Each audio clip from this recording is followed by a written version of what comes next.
Dad, Rose, anak. gusto po kayo. Ano po sabi ng doktor?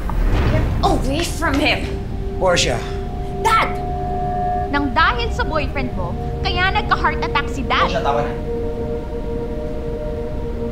Hindi makakabuti yung ginagawa niyo.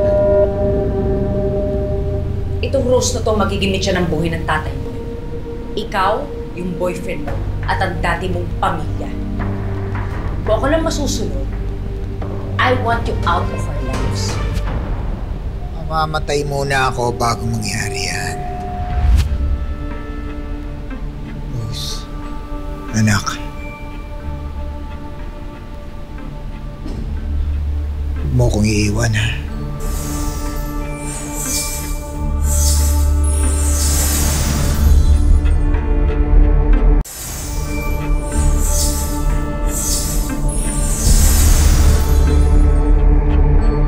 Huwag mo kong iiwan, ha? Hindi ko kakayanin.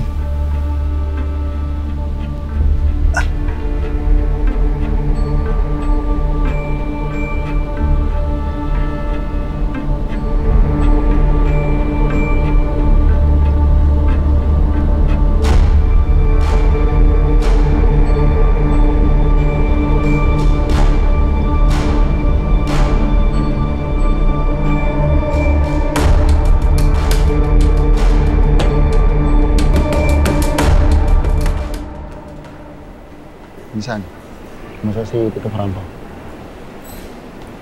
Okay naman. Muntik lang magkasapakan si Rose sa Portia kanina. Isa-isa nang lumalabas yung sikreto ng pamilya namin.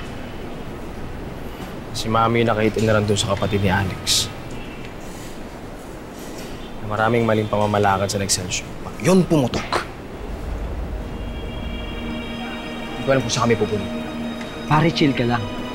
Eh, sino ba naman ang walang sikreto? Tsaka, dito kami, oh. Sagot ka namin. Hindi namin kayo hahayaang mapahama. Kung kailangan mo ng tulong para kumalma. Ito lang yan, oh.